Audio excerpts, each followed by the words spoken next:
Boa noite.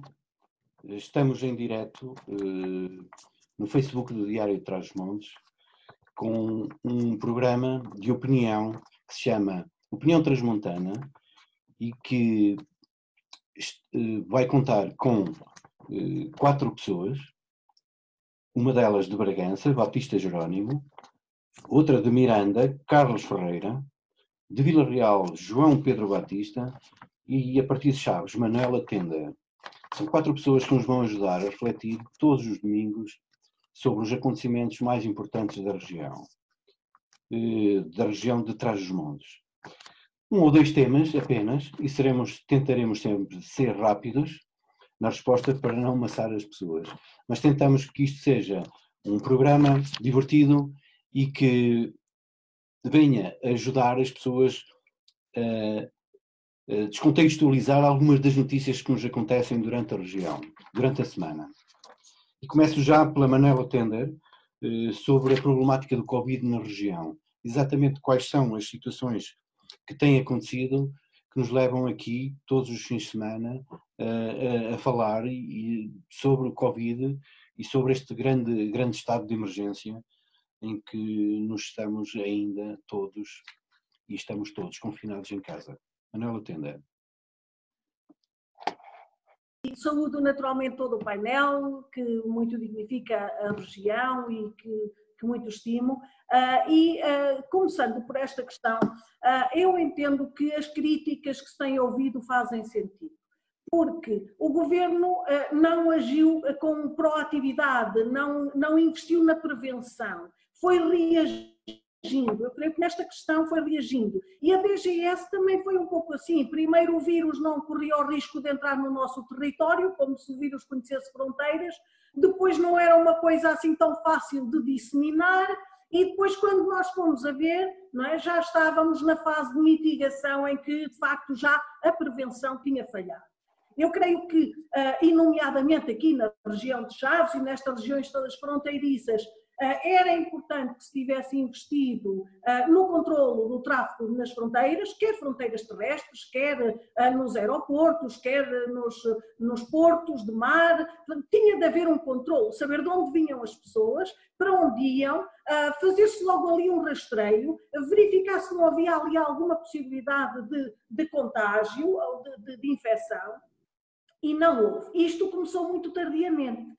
A questão dos lares é uma outra questão que nós podíamos ter aprendido com os outros países, porque nos outros países nós vimos que a população que se mostra mais vulnerável a esta infecção é a população que tem mais idade e que tem também algumas patologias já anteriores. Mas poderia ter sido iniciado este trabalho com os lares mais cedo. Porque, por exemplo, em Vila Real, quando foi suscitada esta questão, já havia toda aquela confusão instalada num lar, tantos casos já, e aquele drama que acabou depois por ser um drama. Portanto, eu acho que nós não soubemos prevenir, atuamos, o governo atuou sobretudo em reação, vendo aquilo que ia acontecendo e ia reagindo, quando devíamos ter atuado de uma outra forma, porque já tínhamos o exemplo de outros países e, portanto, já podíamos saber como atuar. Também compreendo que, efetivamente, da parte dos autarcas, haja essa reivindicação e haja esse descontentamento. Como é que é possível nós, com uma população tão idosa, com tanta gente já em instituições, em lares, alguns de IPSS, outros particulares, enfim, uma série de instituições que tomam conta dos nossos idosos, como é que é possível que até ao momento de hoje ainda não tenham sido rastreados todos? Tinha de haver planos de contingência desenhados com muita antecipação e depois tinha de haver, naturalmente, os testes. E, na maior parte dos lares, estão à espera que surjam os casos para fazer os testes. E eu acho que isto não é sensato, não é cuidar do bem maior, que é a vida humana. Porque pode-se dizer são idosos, mas é a estes idosos que nós devemos o que somos. Foram estes idosos que se sacrificaram muito pelo país, que trabalharam muito para educar os filhos, para dar aos filhos aquilo que eles não tiveram. Se calhar foi a geração que mais se sacrificou, não é? Eu entendo que esta geração que agora tem 70, 80 anos foi a geração que mais se sacrificou. E nós não podemos desistir deles assim e dizer, pronto, são idosos, esta pandemia vai levar sobretudo os idosos e nós ficarmos a assistir ou atuarmos só quando estoura ali a situação. Não me parece que seja sensato, não me parece que seja correto e, portanto, o Governo aqui já devia ter feito este trabalho em todos os lados. Eu apoio as reivindicações dos autarcas, são mais do que justas e ainda bem que temos quem vá dando voz a esta indignação. Carlos Ferreira, como é que é? Miranda. Boas noites a todas, boas noites a todos. Maria Tender, Batista Jerónimo, que já é um companheiro da última semana, e agora também o João Batista e o António. Já somos aqui uma quadrilha, uma pandilha de 5, capaz de comentar o mundo todo. Primeira coisa, eu queria dizer alguns aspectos que me parecem extremamente relevantes. É verdade que uma crise e uma pandemia desta natureza é sempre uma crise em que não estamos preparados. Por isso é que são crises. Quando estamos preparados para as coisas, não são crises, são coisas do dia a dia, são rotinas. Portanto, só em contextos de crise é que nós não sabemos muito o que havemos de fazer. Portanto, o facto de ter havido alguma reação e não ter havido preferencialmente ação tem exatamente a ver com um contexto de crise que até agora não tinha existido. E depois havia outros aspectos. É que ter providenciado os testes a todos os lares antes, de forma mais temporã, como diz o outro, para fazer as coisas é preciso ter os ingredientes. E quando nos têm os testes, mandar fazer testes em todos os lares, à dimensão que nós necessitamos, percebe-se que não é propriamente uma questão exclusiva do foro político, é uma questão técnica de conseguir, nem sequer é ter o dinheiro, é ter o dinheiro, pagar avançado e saber onde se vão buscar. Sabemos que havia um conjunto de entropias do ponto de vista das instituições que podiam fazer os testes. Por fim, houve ali o IPB que pode intervir e aí vemos o peso que pode ter uma instituição de ensino, que é o sítio onde está o know-how, a valência que pode ser para uma região ter um conjunto vasto do ponto de vista de instituições de ensino. Acho que o IPB respondeu de uma forma muito boa no caso de Bragança, no caso da UTAD em Vila Real, acho que também foi o caso, mas as omeletes fazem-se com ovos. E não tendo os ovos, faltavam por vistos alguns reagentes, depois os reagentes tinham-se e não estavam homologados, depois havia ali um conjunto de questões. Em relação ao aspecto político do Presidente de Câmara de Bragança e com o Governo, é um bocado da gestão do dia-a-dia. Quando não é sobre o Covid, há de ser sobre as outras coisas. As pessoas têm proximidade com a população, que têm uma coisa com eles que se chama democracia de proximidade, que são eleitos pelas pessoas que os veem todos os dias na rua.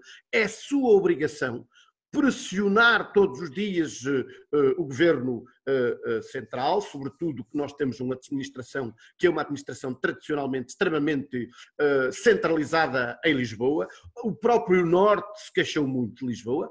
Portanto, é da vida. Eles estão a fazer o papel que têm que fazer. E se não fosse sobre o Covid, se fosse sobre outra coisa qualquer, eu tenho a certeza que também o iam fazer. E é o papel deles. E é bom que assim seja.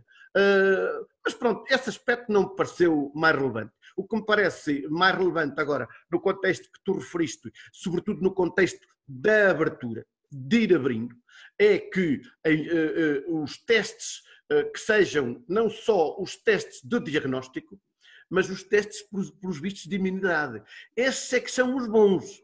Não é? Porque estes agora, como diz o outro, estou, não estou, do ponto de vista da resposta do Sistema Nacional de Saúde, as coisas estão-se a aguentar bem, não tem havido assim grandes problemáticas por enquanto, a curva tem-se achatado. Portanto, o que nós queremos agora, que haja economia. Para haver economia, isto tem que abrir. E para tem que abrir, nós não podemos voltar ao anterior no sentido de isto ser um crescimento cada vez maior de casos de infectados, de sobrecarregar, quer dizer, em vez de manter a curva achatada, deixá-la ir outra vez para cima. Portanto, e isso nós só podemos responder com os chamados testes de imunidade, que também ainda não os temos disponíveis para começar, mas esse parece o grande busilis. João, João Batista, como é que é em Vila Real? Como é que estão as coisas? Obrigado por fazeres parte deste painel. Muito boa noite a todos, cumprimento também quem nos vê lá em casa através do Facebook. Eu queria realçar aqui o papel realmente dos autarcas, em pressionar o Estado Central e, sobretudo, os autarcas transmontanos. E tem-se verificado isso, quer no Alto Tâmega, quer também no Nordeste Transmontano e aqui no Douro, aqui em Vila Real. A começar até por a questão do Alto Tâmega ter havido uma união entre autarcas no que diz respeito a impressionar a DGS para divulgar os dados do boletim epidemiológico, porque são dados que asseguram as populações, de certa forma, porque podem assim acompanhar a evolução da pandemia nos seus concelhos, e isso estava a ser depois, acabou por não terem acesso a isso, e os próprios autarcas também, o Nuno Vaz da Câmara de Chaves acabou por fazer uma interseção na SIC Notícias, acabou por pressionar, digamos assim, a DGS, que depois até deu uma desculpa assim um bocadinho farrapada, digamos assim. Depois também o papel de Hernani, também em Bragança, aquilo que tem feito pelos testes, que a reivindicar mais testes nos lares que têm que ser feitos, porque os lares é onde é que estão as pessoas mais... reivindicação. Como? Não foi essa a reivindicação. Sim, foi a reunião. Ele reivindicava a reunião. Já tinha, exatamente. A reunião. A reunião. Não era assim tão difícil, não era só a reunião. Onde é que estão as pessoas mais vulneráveis, as pessoas idosas, e que, sobretudo, eu tenho visto uns dados, eu fui a verificar uns dados curiosos, em que a taxa de envelhecimento por concelho, e acabei por verificar que os concelhos mais envelhecidos, Trás-Montes, Vinhais e Torre de Moncorvo, e acaba por ir um bocadinho ao encontro da taxa de mortalidade no distrito de Bragança. Por isso, ou seja, porque é que não se preveniu isto antecipadamente? Porque é que não se deu uma vez mais prioridade ao interior, sabendo que é onde é que até a taxa de envelhecimento é maior, quer a norte e quer a sul também do país, e isso podia até prevenir não só que entrasse a pandemia como tem entrado nos lares, mas também tinha prevenido mais mortes. Para terminar, relativamente a isto, de realçar o papel do Presidente da Câmara de Vila Real, na minha opinião, até por causa da pressão que fez no Estado Central, no que diz respeito ao lar, depois de toda aquela confusão se ter instalado, mas mais uma vez, só depois da confusão se ter instalado é que os autarcas e todo o Estado Central é que passa a ação, e portanto continua a ser preocupante estes casos, embora como é que ainda só metade dos lares é que ainda foram testados, salvo erro. Como é que nós já estamos em maio, praticamente, e só ainda metade terem sido testadas, ou seja, ou os municípios, como alguns têm feito, em concordância com a SES, com as autoridades nacionais de saúde da região, fazem e pagam, cobram esses gastos, como se tem feito, porque senão estamos à espera do Estado relativamente a estas situações. Pouco tem sido feito, sobretudo aqui na região transmontana. E outra coisa que me parece importante juntar ao João, não são só os testes, João, é que depois qual é o tempo em que se obtém resposta entre ter tirado lá o material biológico e depois dar o resultado, porque são todos os resultados feitos no Porto, no São João, pelos vistos. E não é de um dia para o outro. Exatamente. Batista. Boa noite a quem nos está a ouvir e a ver. Boa noite aos novos adquiridos e que se mantenham. E ao nosso amigo Carlos, que já é residente de algum tempo, também boa noite. Eu penso que, nós da última vez, e ver se não nos vamos repetir, já falamos de Covid. Mas... Ainda vamos falar mais vezes. Vamos, com certeza. E se calhar para o ano não teremos outra hipótese de não falar. Mas dizer que, quanto a mim, o Estado só esteve mal foi não acautelar primeiro, mas ninguém sabia. Das máscaras, dos testes, de vários materiais, que era o desinfetante, mas quem esteve bem, eu até acho que foi a Direção-Geral de Saúde, porque, e então as ULS, essas então tiveram 5 estrelas, porque não colapsou, e nós conseguimos não ter os problemas de Espanha, de França, de Itália, para dizer aqui os mais próximos. E se calhar, eu já disse da outra vez, e se calhar depois vamos chegar à conclusão, quando os dados saírem, do que é que terá sido. Se houve ou não houve coordenação, se houve ou não houve vontade política de resolver isto. Agora, o que está mais, por exemplo, nós em Bragança, tinha aqui os dados e já vamos tirando aqui, o saldo é muito positivo, é boa resposta da OLS. Hoje tínhamos 4, ontem tínhamos 2 nos cuidados intensivos, hoje temos mais 2. Mortes são sempre de lamentar, mas 16, 17. Há um mês eu ia falar, parece que íamos morrer 20 ou 30%, hoje não. Estamos muito melhor e nós conseguimos manter-nos no Planalto. Era bom que continuássemos no Vale, mas fomos para o Planalto, olha azar, não fomos, foi ao pico, mas porque se íamos ao pico colapsava tudo. Dizer que se fizeram poucos testes, aqui há outro problema, é que o Sr. Presidente da Câmara de Bragança e a Sra. Presidente da Câmara de Mirandela investiram nos particulares, investiram a criar condições aos particulares para fazerem testes. A OLS de Bragança respondeu, e bem, nós só vamos aos particulares quando nós não tivermos capacidade de resposta. Ora, Bragança, entre o OLSM e o IPV, estão a fazer 400 por dia. No dia em que o Sr. Presidente da Câmara se lembra de falar, ele já sabia disso. Nós tínhamos capacidade para 400 por dia. Só que aquilo que ele criou ali a tenda, que poderia ser útil, mas que no momento não está a ser, está agora quase desativado. Eu passo lá de vez em quando na minha atividade profissional e nunca vi lá ninguém a fazer um teste. Porquê? Porque o IPV e a OLS faz. Depois o IPV e bem... Só para um parágrafo. É que lá em cima custa 115 euros, não é? Não era isso. É que aquilo que eu entendi, que o Presidente da Câmara fez, foi pressionar de certa forma o Governo para o IPV ser certificado. Quer dizer, que nunca mais vi, porque na altura ainda o IPV não estava a fazer testes. O IPV não estava a fazer testes. E logo, ele falou no domingo, desculpa lá, ele falou no domingo e na segunda-feira o Presidente do IPV repostou e disse que ainda não tinha o certificado do Instituto Ricardo Jorge. E na terça-feira obteve-se. Portanto, eu creio que houve aí uma causa e efeito. É só por esse parentezinho.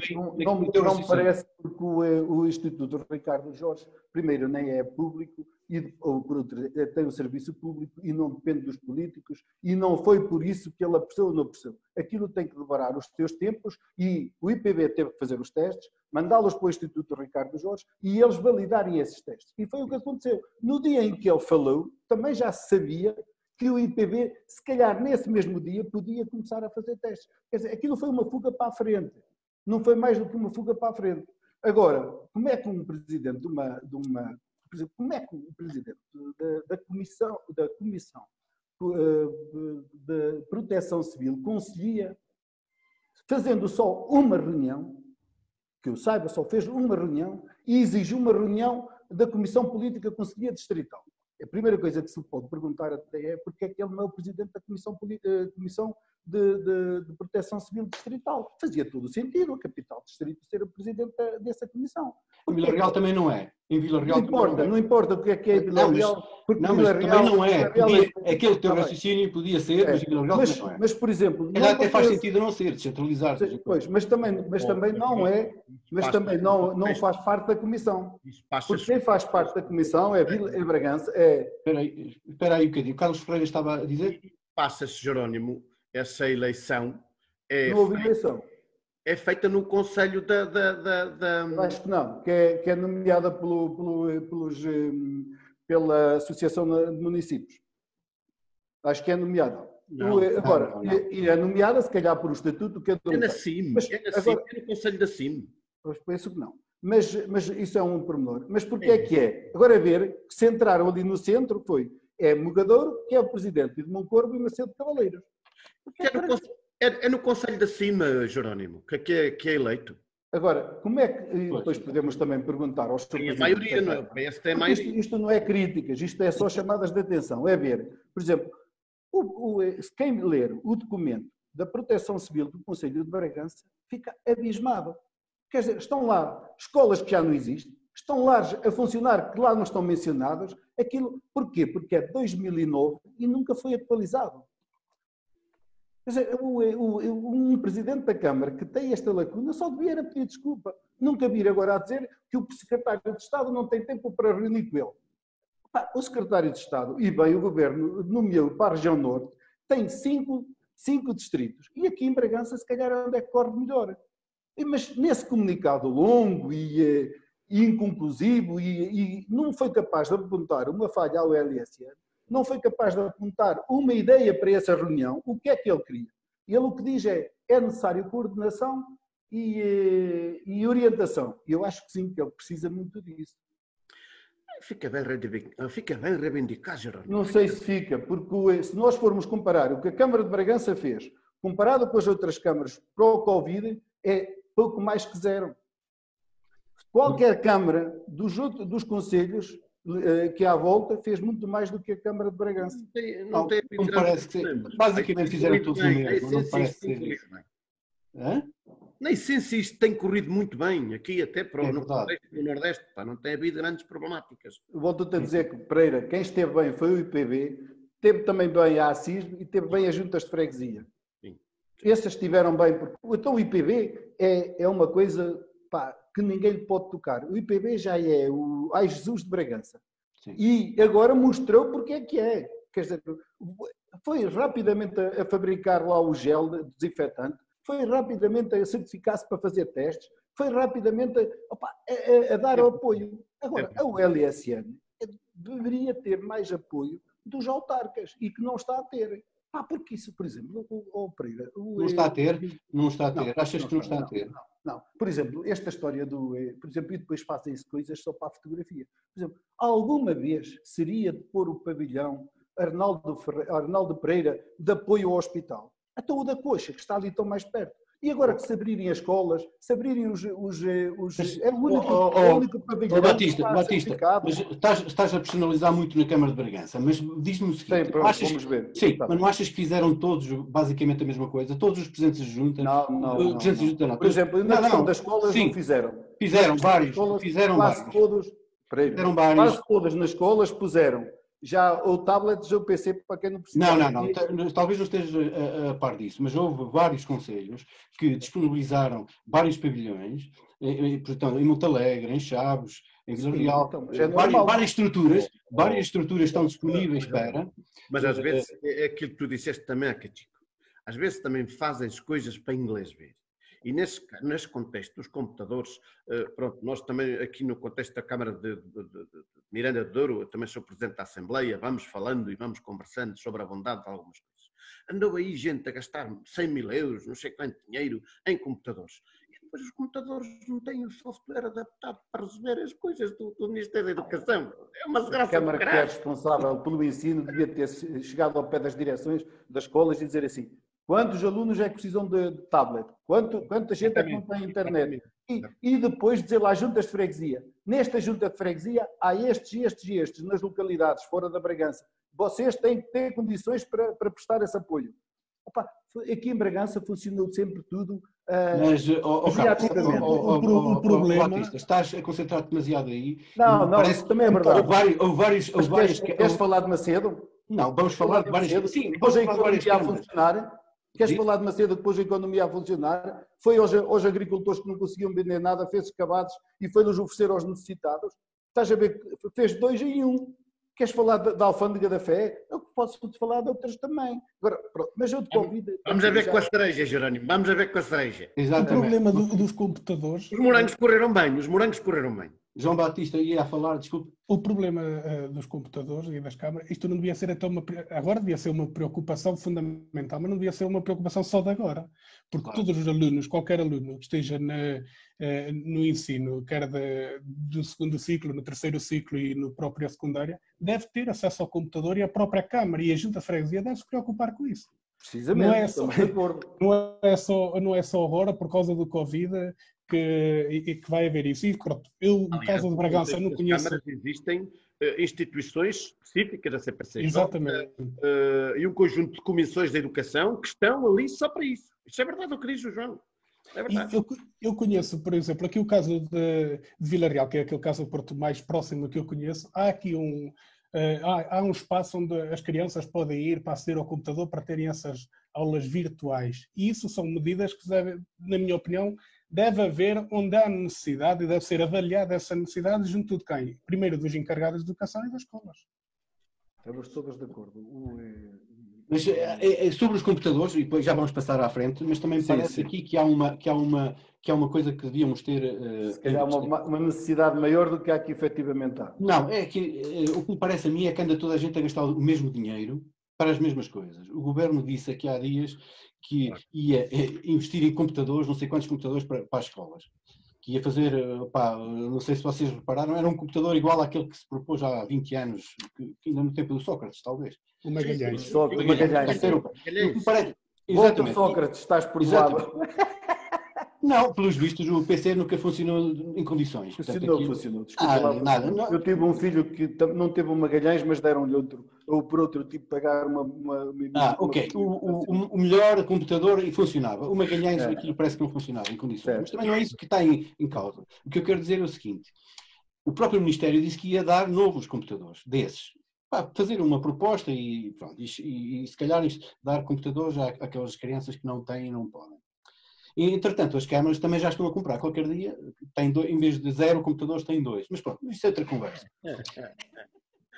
Mas isto também está relacionado com o Covid. Porque, efetivamente, só nesta altura, porque fomos obrigados a ficar em casa, eu sou professora e, portanto, esta matéria toca-me também profundamente.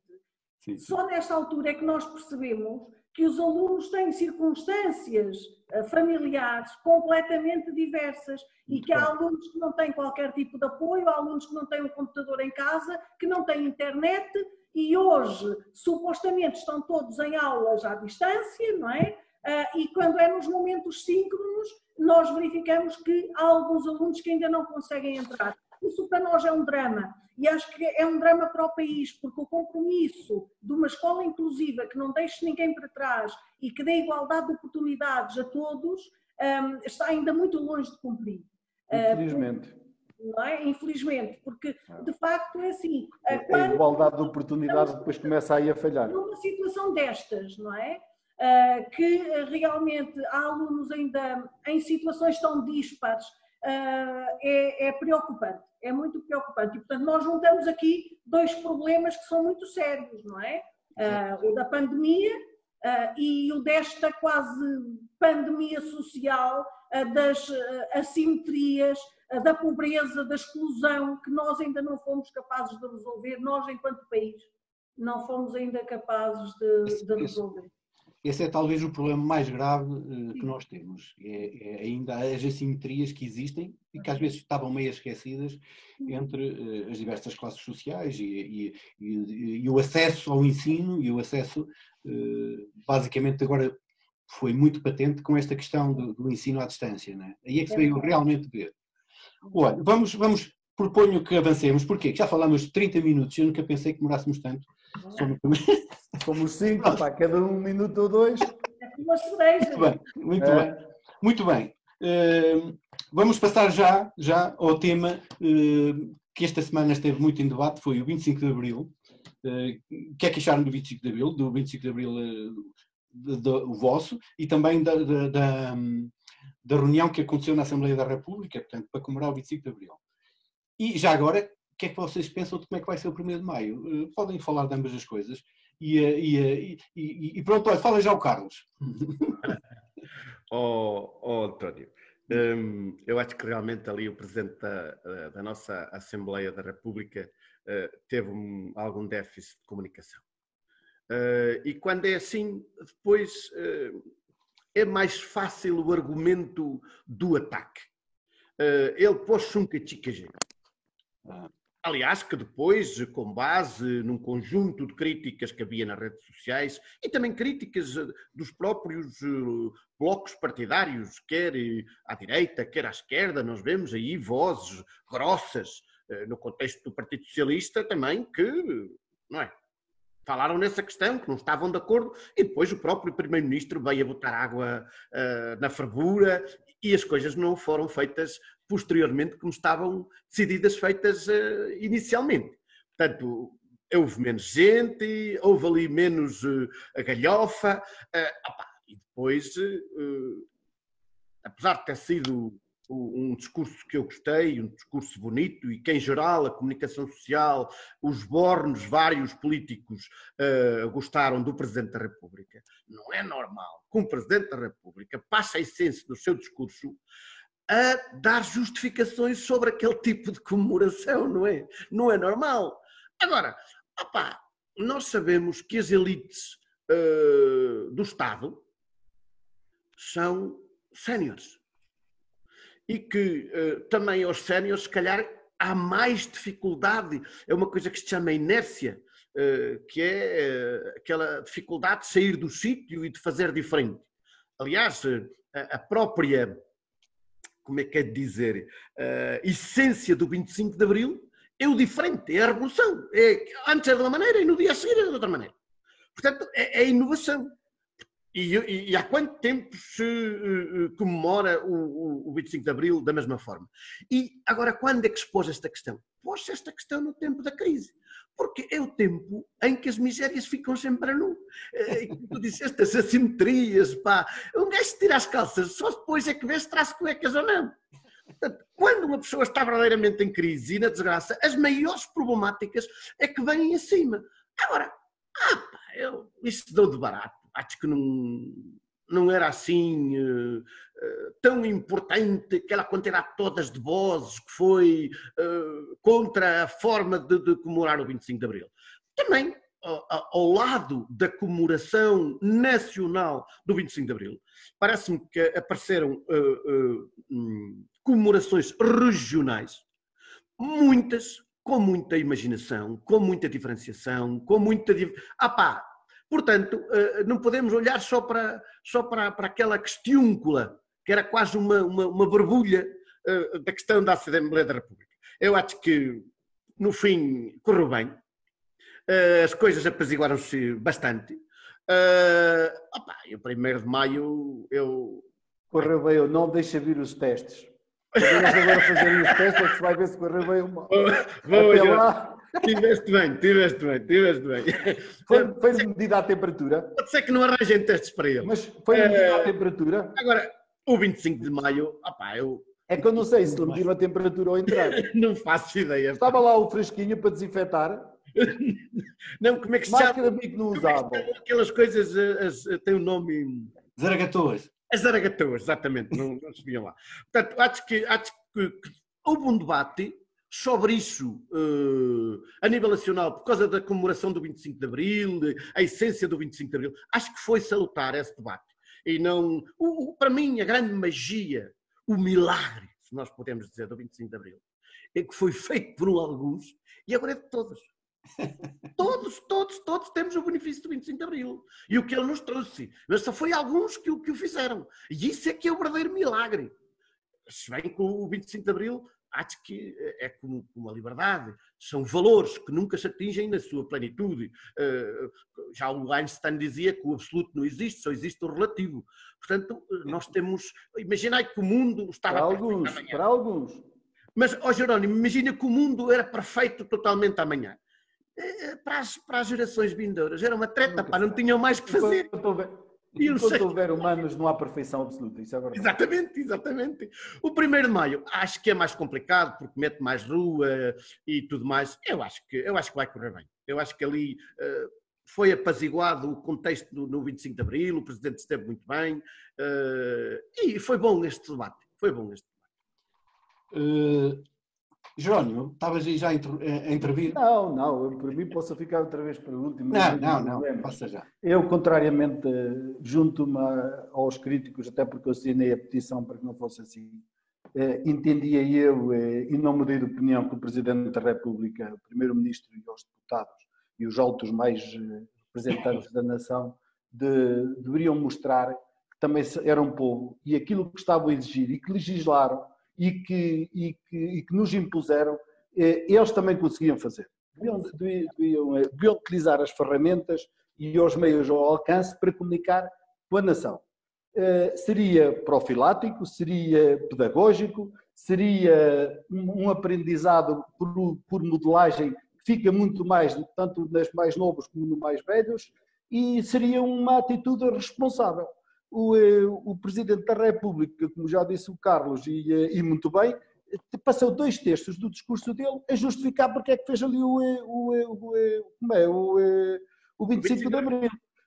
Depois, o senhor Presidente da República, que é tão democrata, o cravo ia na mão, não ia na lapela. Porquê? Porque ele ainda vem do antigo regime. Quer dizer, há coisas que ele está agarrado e que não consegue. E depois adivinho. Já disse que o 5 de junho, 5 de outubro, não, o 10 de junho, 5 de outubro e o 1º de dezembro são para evocar como até aqui. Mas esquece-se que o 1º de maio, o 1º de novembro e o 25 de dezembro também fazem parte. Depois utiliza palavras que já não estão na voga. Quer dizer, ele diz que quanto mais, como é que ele disse? Quanto mais o governo tiver poderes, mais a Assembleia da República tem que ter para o controlar. Num Estado de Direito, ninguém controla ninguém. A Assembleia da República fiscaliza o governo. E isto não é por acaso que ele diz isto, porque o discurso dele foi lido ao pormenor. Mas essa parte vai lá. Não é? E depois também diz outras coisas, que tudo quanto é de costume se deve ser evocado. Quer dizer, então os funerais, por a mesma ordem de razão, claro. Quer dizer, porque é que não? Depois, quer dizer, com X pessoas têm que usar máscara, mas aquelas 100 pessoas ou 100 e tal não tinham que usar. Falta no 25 de Abril, eu penso que ainda falta no... Há uma coisa que ele falou e eu que ainda quero interpretar bem, que foi mais ou menos do tipo do... Como é que ele disse? Qualquer coisa das conquistas da Além-Mar ou as conquistas através do mar, portanto, as colonizações, mas celebra o 25 de Abril, que o fundamental, e se calhar a causa, foi mesmo acabar com a guerra no ultramar e fazer a descolonização. Quer dizer, esta parte dele de estar com uns e estar com outros já nos veio habituado. Quer dizer, estamos com o país que foi colonizador e estamos com o país que acabou a colonização. Mete-me um bocado de confusão este Presidente da República quando quer estar com todas e com todos. O 25 de Abril, pronto, falta efetivamente esta conquista de igualdade em que os senhores que estão lá em cima, como o Presidente da Assembleia, aqui referenciado por Carlos, pode fazer o que quiser e dizer o que quiser e que está borrifando para uns e para outros, e nós temos que cumprir aquilo que emana das leis que eles fazem, mas que não cumprem. Eu terminava esta e depois que me lembrei de uma canção que acho que era qualquer coisa Bravo, que foi à Eurovisão, que é sobe, balão sobe, vai pedir àquela estrela, só mudava aqui, que o Chega não suba mais. Acho que era Daniela Bravo, coisa do estilo. Mas sobe, balão sobe, sim, e vai pedir àquela estrela Manuela Bravo. Que o Chega não suba mais, porque estamos a fazer tudo para uns populistas que imitam este Presidente da República subam. E isso vai ser tremendo. Se calhar não celebrar o 25 de Abril na Assembleia também ia fazer com que o Chega ainda subisse mais. Talvez. João, você que é um homem, você que é um homem da comunicação, acha que não era possível inventar uma forma nova, uma fórmula nova de comunicar entre a Assembleia e o país e de inventar um 25 de Abril novo, uma forma nova de comemorar o 25 de Abril? Pronto, começando até por essa questão da comunicação, também estou de acordo que ela falhou logo desde o início. Porque se foram 88 pessoas, o porquê deles terem convidado 130, salvo erro, e esses 130 ia contra as regras da DGS. Porquê é que não se fez logo essa redução logo no início e evitava-se esta polémica toda que houve à volta? E depois também toda a arrogância do Presidente da Assembleia, que com alguma arrogância que se dirige sempre à comunicação social, inclusive, e aos portugueses. Mas relativamente ao 25 de Abril, eu sou inteiramente a favor que ele se realize, e se o 25 de Abril se realiza, é no Parlamento que se deve realizar primeiro que tudo. Até porque, por causa mesmo dos xegófilos que andam por aí nas redes sociais. Porque houve um argumento, digamos assim, que apoiantes do Chega e da extrema-direita em geral, como oportunistas, pegaram neste tipo de argumento em comparar o 25 de Abril a argumentos emotivos como funerais e etc., de forma a que, com um argumento populista, a querer implementar os seus ideais e a querer que o 25 de Abril não celebrasse da forma que se celebrou. E devemos ter cuidado com esse tipo de argumentação que está a surgir nas redes sociais cada vez mais. Cada vez mais. E o próprio, ninguém falou no discurso do André Ventura. O próprio discurso do André Ventura na Assembleia é um discurso, quer dizer, é mais do mesmo, altamente populista. Quer dizer, no próprio 25 de Abril ele vem a falar que em índice de corrupção, vem a falar em maltratar as Forças Armadas e vem a falar em libertar bandidos. Quer dizer, são questões importantes, mas não eram para ali para discutir ali, na minha opinião, e são argumentos que ele acaba por criar audiência para implementar esse tipo de discurso populista, na minha opinião. Por isso, o 25 de Abril, onde se deve celebrar, é sobretudo no Parlamento e sobretudo agora, na minha opinião. E o 1 de Maio? O que é que achas, o 1 de Maio? O 1 de Maio é uma celebração também diferente. É uma celebração diferente, porque, como dizia o Carlos, uma celebração de rua mais. Por isso tem que se reinventar, digamos assim.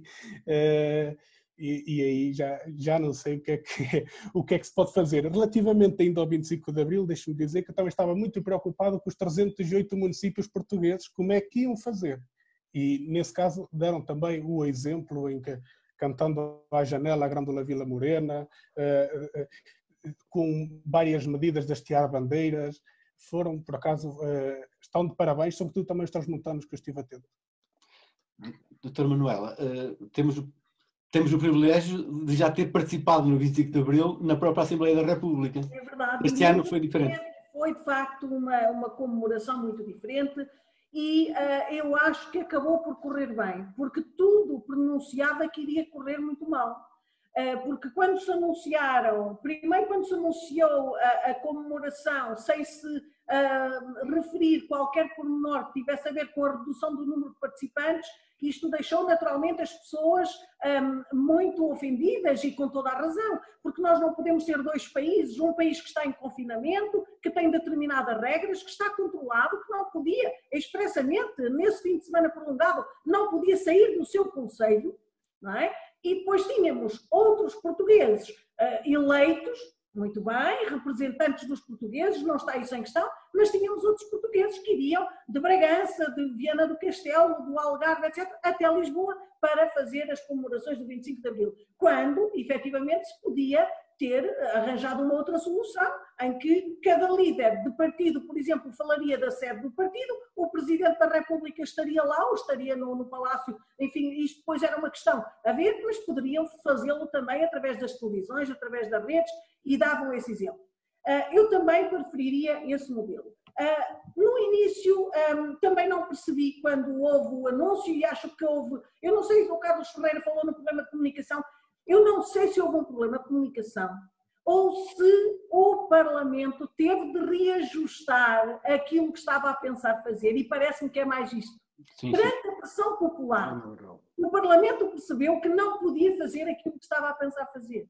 E, portanto, teve de arranjar um novo formato, um formato minimalista que não chocasse tanto a opinião pública, porque, de facto, eles perceberam, quer pelo número de assinaturas da petição, quer pelas vozes que se expressaram das mais diversas formas, nos meios de comunicação social, nas redes sociais, etc. Eles perceberam que os portugueses não tinham aceitado com bons olhos aquela solução e, portanto, tiveram de se adaptar. Penso que foi mais isto, tiveram de reajustar aquilo que tinham pensado inicialmente. Aliás, eu acho que isto tem acontecido também ao nível do sistema de saúde. Nós estávamos todos com muito medo que o sistema colapsasse e, efetivamente, o sistema não colapsou, não pela grande, enfim, dedicação ou pelo grande trabalho dos políticos, não. Nem pelo grande investimento feito em materiais, etc, etc. Não. O sistema de saúde não colapsou porque os portugueses têm sido muito responsáveis. De uma maneira geral, há sempre as suas exceções, mas os portugueses remeteram as suas residências, procuraram cumprir as normas, perceberam o perigo e foram cumprindo as normas, não é, deste estado de emergência. Isto mesmo antes da decretação do estado de emergência. Exatamente. Houve escolas que fecharam. A minha escola fechou antes ainda de decretarem o estado de emergência. Houve alunos que já não iam, na última semana, já não iam à escola porque os pais diziam que não deviam ir porque era um risco. Mas acho que tiveram mais cedo a noção do perigo do que os próprios dirigentes políticos, não é? E aqui houve, creio que... Maria, o medo funciona. Sim, também medo. Eu acho que foi responsabilidade, não foi tanto. Foi tudo. Está bem, chama-me. Agora vê-se que as pessoas já estão a querer até sair mais um bocado. Mas eu também acho que há alguma responsabilidade, porque as pessoas têm muito medo de contagiar os seus idosos, a sua mãe, o seu pai, o seu avô, etc. E, portanto, as pessoas já procuram conter-se mais em termos de mobilidade, para não correr o risco de contaminar os seus maiores. Eu acho que é um pouco o nosso drama todos, não é? Sabermos que temos pessoas de mais idade na família e que, de alguma maneira, se nós facilitarmos, podemos colocar em risco a vida deles. Creio que isto também pesou muito. Além de que pesou também a atitude responsável, e temos de o dizer, dos nossos imigrantes. Nós temos muitos imigrantes por esse mundo fora, houve um apelo para que não viessem, ou se viessem, fizessem quarentena, e efetivamente houve muitos, mas muitos que eu conhecia que eram para vir na Páscoa, e costumavam vir na Páscoa e não vieram, e os que vieram confinaram-se, estiveram em casa e cumpriram de uma maneira geral. Também tiveram um cachique medo, Maria. E não tiveram hipótese de vir porque os aviões ficaram no chão. Também, mas podiam vir de carro ou arranjar outras soluções, não é? Mas no 25 de Abril o que me parece é que as manifestações foram todas ou quase todas, contra a forma e não contra o simbolismo. Sim, exatamente. Eu acho que hoje ninguém coloca em causa o 25 de Abril. Nós podemos colocar em causa o que dos ideais de Abril ainda não foi concretizado. O desafio aos nossos tempos é fazermos aquilo que foi sonhado em abril de 74 e que ainda não conseguimos fazer enquanto país. Isso é o desafio de hoje, porque o 25 de abril tem de ser feito todos os dias, é como o Natal, tem de ser todos os dias. E esta luta pela liberdade, a luta pela democracia, por uma democracia de mais qualidade, com mais transparência, com mais rigor, não é? Que respeite os cidadãos, em que não há estas normas ou esta dicotomia entre os dirigentes, ou os políticos, os eleitos e o povo. Isto não é admissível, não é? Portanto, este princípio da igualdade, a coesão nacional que nós ainda não conseguimos fazer, há aqui muito de abril, não é? Que efetivamente ainda não está feito. As comemorações do 1º de maio é naturalmente também uma data importante. Enfim, o Dia do Trabalhador, e todos somos trabalhadores, sabemos o simbolismo disso. Mas a mim não me choca que os dirigentes façam das sedes sindicais, etc., ou dos sítios que acharem mais convenientes, com maior simbolismo, uma alocução e que não haja manifestações, parece-me que seria, enfim, incompreensível e perigosíssimo para a saúde pública haver agora manifestações a envolverem muita gente, haver aquelas arruadas, porque nós sabemos que o risco ainda não passou e, sobretudo, eu acho que nós temos de ter uma noção que, assim, o bem maior de todos, que nós temos a obrigação de fazer tudo para proteger, é a vida humana. E nem que fosse só uma vida, 2 vidas colocadas em risco, nós devemos fazer tudo para o evitar. E, portanto, eu não imagino o 1º de maio com aqueles movimentos de trabalhadores, acho que haverá outros anos, outras oportunidades, e neste momento eu acho que os trabalhadores vivem momentos de grande angústia. Há muita gente em Portugal que hoje vive momentos de muita angústia. E, portanto, nós todos temos de procurar também pensar estas questões da precariedade laboral, pensar estas questões agora do desemprego, porque certamente com esta crise vai disparar. Nós olhamos para a restauração, para a hotelaria, para tantas áreas que nós não vemos nos próximos tempos terem a capacidade de recuperar assim rapidamente aos níveis que estávamos antes desta pandemia. E, portanto, eu acho que há aqui tantas questões que tem que se pensar, que este 1º de maio deve servir mais para olharmos nesta visão mais humanista para o trabalho e para os trabalhadores e pensar em soluções e negociar com o Governo as melhores soluções para proteger os trabalhadores, sobretudo aqueles que se veem em situações de maior fragilidade, sem vínculo laboral e que correm o risco de ser despedidos, ou alguns mesmo que já foram despedidos. E, portanto, será um 1º de maio certamente complexo e para muita gente um 1º de maio sem grandes motivos para celebração, parece. Aliás, Maria, normalmente o 1º de maio celebra-se em Lisboa, o Concelho de Lisboa é pequenino e os celebrantes vinham de fora e eles não podem vir agora, estão proibidos. Muito bem. Já vamos quase com 53 minutos de conversa, isto é mesmo assim. Eu só queria falar um assunto rápido para fechar aqui o Covid dos trabalhadores, que uma vez que a Manuela Tender falava nisso. Uma questão muito importante de realçar, as 3 barragens que estão a ser construídas no Alto Tâmega, pelo Iberdrola, têm 1.800 trabalhadores a trabalhar lá diariamente, pelo que custa, e sem serem testados. Ou seja, estas barragens abrangem Ribeira Pena, Vila Touca da Guiar, salvo erro. Como é que 1.800 trabalhadores estão ali confinados ao trabalho? Como é que não há de ter medo estes trabalhadores, sendo que centenas deles são provenientes de Espanha? Quer dizer, como é que se pode trabalhar com condições? Quando depois uma empresa gera lucros, tem milhões, faz o que bem lhe apetece, como retirar casas até mesmo a pessoas, como é que estes trabalhadores acordam todos os dias para ir para o trabalho? Ficamos com isso, podemos falar numa das próximas oportunidades só sobre esse caso, podemos todos nos informar um bocado melhor. Sim, mas vamos terminar cada um com sua ronda só, mais rápido agora, e vamos falar um bocadinho do desconfinamento, daquilo que irá seguir, de 2 aspectos importantes. Um deles, que eu gostava que vocês falassem se quiserem, né? Que foi, através do Diário de Trás-os-Montes, foi lançada uma petição para que as creches não abrissem já, não fossem das primeiras instituições já a abrir. E foi apresentada na Assembleia da República, isso já chegou lá. E também pela questão do futebol, porque fala-se já que também já há uma certa previsão, está em negociação, a abertura do futebol. Acham que é importante, não é?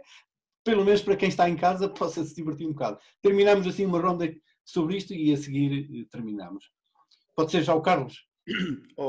António, eu sobre essa questão das creches, sempre tudo o que tenho lido, tudo o que tenho visto e tudo o que tenho ouvido vai na direção que os miúdos mais pequeninos, aquilo passa completamente ao lado.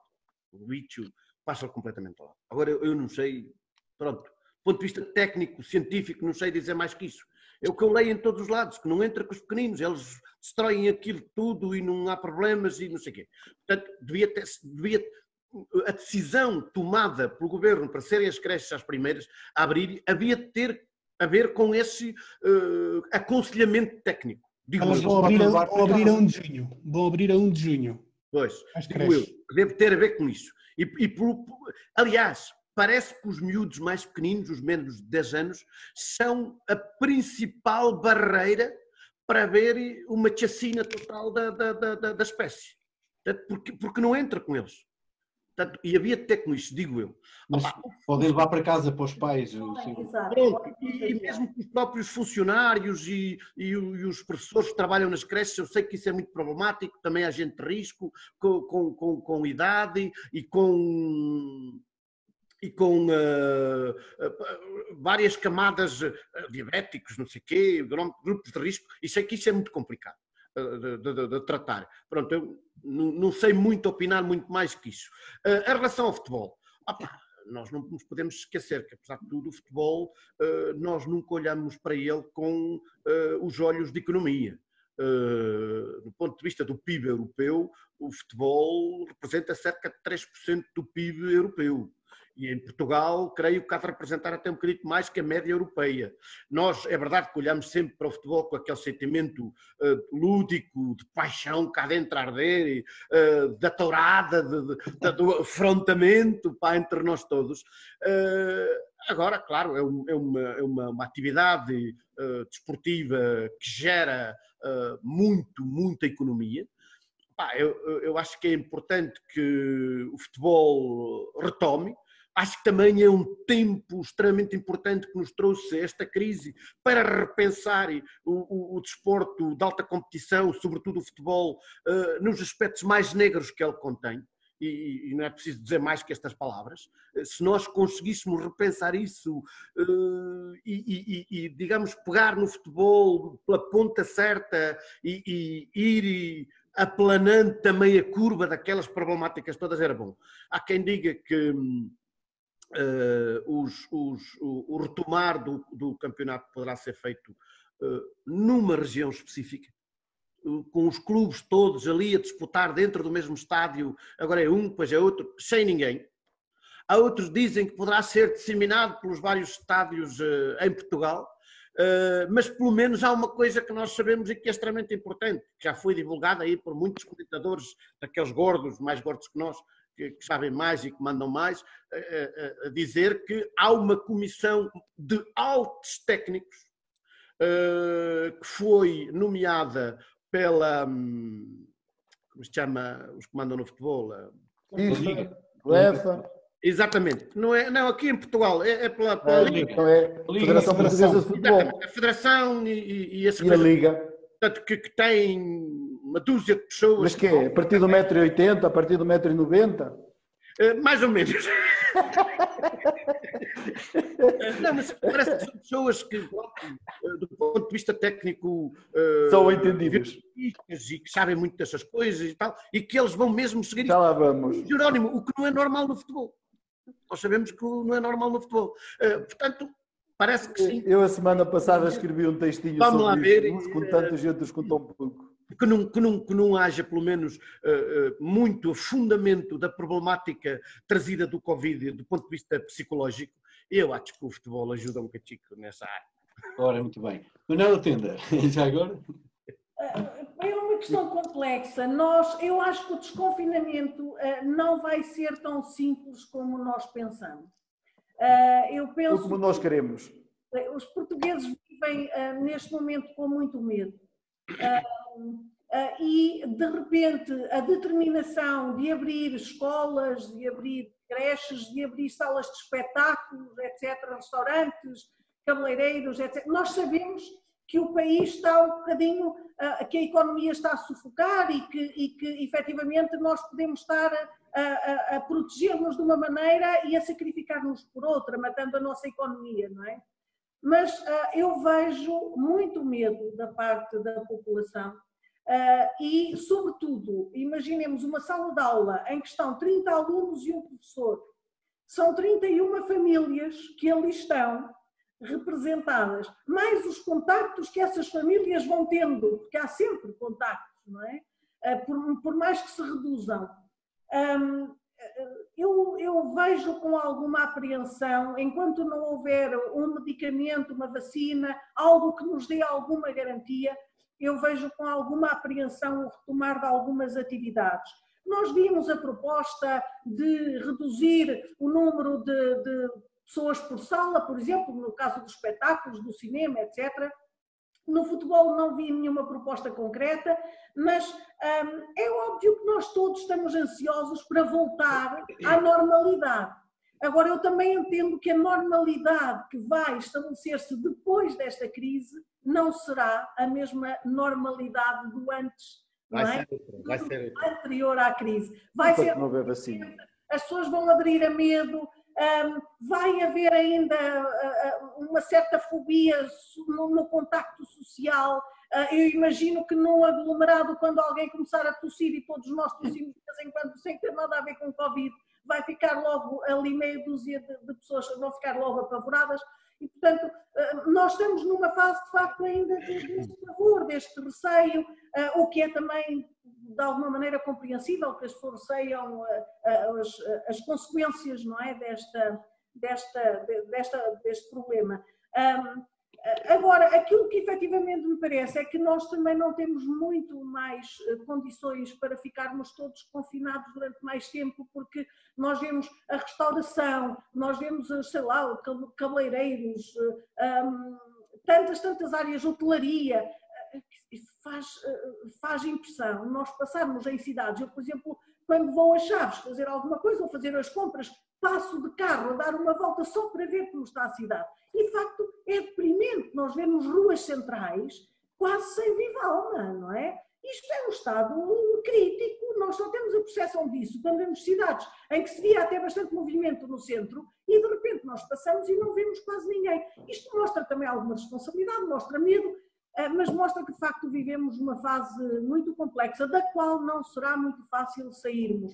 Eu não sei se é já a altura para iniciar o futebol, para iniciar os espetáculos, eu não sei, de facto, acho que só os políticos, enfim, os investigadores, as pessoas da área da saúde é que poderão dizer quando podemos retomar e em que condições. Porque certamente não poderá ser sem materiais de proteção, não poderá ser de qualquer maneira, porque senão vem aí depois, não é, o problema a seguir. A segunda onda. Muito bem, Jerónimo, estás à vontade de ir para falar do futebol? Eu sou uma pincelada sobre as creches pré-primária e primeiro ciclo, depois do segundo ciclo e ensino superior. Eu não tenho opinião formada, mas falo com muita gente e cada um me dão as mais razões porque é que deve começar um e outro. Eu sei é que pré-primária, creche e primeiro ciclo prejudicam os pais e as empresas. Sei que o segundo ciclo é o mais fácil e penso que já estará mais ou menos resolvido até ao final do ano. Agora, o ensino superior é muito perigoso. Se os outros são perigosos, o ensino superior é muito superior. Porque, bem, as turmas são compostas de gente de várias geografias. E traz toda a história. Agora, e depois o governo ainda aconselha, se calhar mal ou bem, estarão aí os técnicos também para dizer, de dar preferência às aulas laboratoriais, onde toda a gente toca com toda a gente. Agora, claro, como nos restaurantes vai haver, dizem, a medição da temperatura, mas agora já vai haver que é inconstitucional e que só técnicos de saúde e que não pode ficar registros. Quer dizer, temos aqui um grande problema. Mas, passando depois para o futebol, só queria dizer que nas empresas o Estado tem que simplificar o processo. Eu ouvi dizer que são 19 momentos para o dinheiro chegar às empresas. Bem, vão morrer a maior parte das empresas se o Estado não trabalha diretamente com as empresas. Eu escrevi isso aqui há uns tempos e volto a falar. O Estado tem condições de pôr o dinheiro nas empresas e isso é pelo histórico que tinha. Passando a isso, futebol. Futebol é um caso complicadíssimo, porque se a primeira e a segunda liga, os gajos são ricos, os clubes são SADs, são como as outras empresas, as distritais... Ricos com um passivo enorme, isso é riqueza? Não são ricos, aquilo vendem e movimentam dinheiro, movimentam milhões, como nós movimentamos tostões. Depois temos as distritais também pela proximidade, por não serem profissionais, por ser ao fim de semana e a darem os pontapés, e as câmaras também estão mais perto, os dirigentes são mais solidários e são contribuintes. Aquilo resolve-se mais ou menos. Agora, o pandemónio está no Campeonato de Portugal, porque ali temos profissionais e falsos amadores. E a maior parte deles nem contrato tem. O que quer dizer que nem tem segurança social, não tem fundo de desemprego, e têm família para sustentar. Eu acho que alguém tem que olhar para este campeonato e sensibilizar-se que ali vai haver problemas muito graves para resolver, porque os clubes estão a funcionar mal, estão a funcionar ilegítimos, as direções estão focadas, a maior parte delas, num presidente que muitas vezes até se ausenta e nem se sabe de nada. Epá, ou se olha para isto com olhos de ver, ou nós temos ali um problema e não estamos a falar de 100, nem 200, nem 300, são 5 séries, uma média de 30 jogadores por cada uma, é ver a quantidade de gente que isto tem. E depois tem os treinadores, também à parte, que estão com o mesmo problema. Para ser rápido, então. João, cabe-te a ti acabar. Para começar pelas creches, acaba de sair uma notícia que as creches vão começar a 1 de junho e o ensino secundário, 11º e 12º anos, 18 de maio. Nas creches, 1 de junho, quer dizer, esperemos que até junho, 1 de junho já seja uma data em que se possa ter recuperar, digamos assim, gradualmente a normalidade, e acho que até é uma data acertada. Quanto ao ensino secundário, que ainda não foi aqui abordado, acho que é uma situação muito complicada, porque estes alunos está em jogo o futuro deles. Neste momento, sobretudo os do 12º ano, vão ter exames nacionais, os do 11º, mas os do 12º ano, para o ano vão para o ensino superior. Como é que vai ser gerida a vida destes alunos e também, ao mesmo tempo, a dos pais, futuramente, quando forem procurar casas, quer dizer, e regressar 18 de maio, da forma que a curva está achatada, ainda não está tão achatada, para 18 de maio, na minha opinião, começar, e até como falava a professora Manuela Tenda, com tantas famílias dentro de uma sala, não sei como é que vai ser esta volta à escola, até porque terá que ser com proteção, com máscaras, não sei, não faço a mesma ideia como é que será resolvido isso. Relativamente ao futebol, creio que o futebol não profissional, o Campeonato de Portugal, acho que foi cancelado, não é? Sem vencedores. Ainda não está decidido. Ainda não está decidido. Até era uma decisão que vinha a favorecer os clubes transmontanos, a maioria deles. Vinha a prejudicar os atletas. Sim, até que porque, olha, o Vila Real estava para descer, poderia não vir a descer. Já saiu isso, sobre isso já saiu que os clubes agora daqui para a frente vão ter que provar, só à parte, vão ter que provar que têm condições financeiras para ir para o Campeonato de Portugal. E aqueles que estão na zona de descida, que não têm, ou que não têm dívidas, atletas, e que não provam que têm condições, podem mesmo descer. E isto vai ser publicado dentro de pouco tempo, mas já começou um jornal a abrir. Só outra parte, já que agora interrompi, quando há bocado disse que nós estaremos a falar de 3.000 profissionais no Campeonato de Portugal, o que dará mais ou menos 15 mil pessoas por um agregado familiar pequeno. Portanto, é muita gente e é gente que vai passar as passas do Algarve. Exatamente. Desculpando. Pronto, então para terminar, uma curiosidade é que no futebol alemão eles estão a ponderar os jogadores virem a jogar com máscara. Por isso, não sei até que ponto é que estas medidas de proteção podem vir a vigorar aqui em Portugal e a nível mundial, até porque, salvo erro, são 300 milhões que gera o futebol em Portugal. Por isso não é uma problemática desportiva, mas é sobretudo uma problemática económica e sobretudo até na comunicação social. Muitos jornais desportivos acho que também já estão a aceder ao layoff e é complicado. E os outros? E os outros? Caríssimos, já passou 1h10, isto é rápido que passa. Isto é rápido que passa. Olha, eu gostei imenso desta conversa com vocês. Estamos todos a viver um tempo novo, um tempo absolutamente novo para todos. Creio que esta situação para mim, hoje ou ontem, já não sei, estava a pensar que na minha vida, que ainda é curta, comparada com a humanidade, já passei 2 momentos absolutamente extraordinários. Um deles foi o próprio 25 de Abril, que eu vivi, pá, foi aqueles anos ali, aquilo marcou-me durante muito tempo.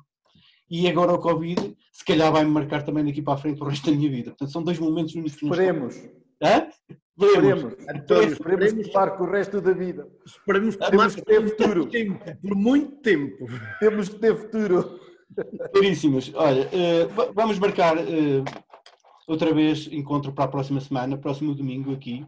E até lá, boa noite a todos. Muito obrigado pela vossa participação. Foi extraordinário. Esperemos que os nossos ouvintes Também a vocês. Boas noites. Muito boa noite.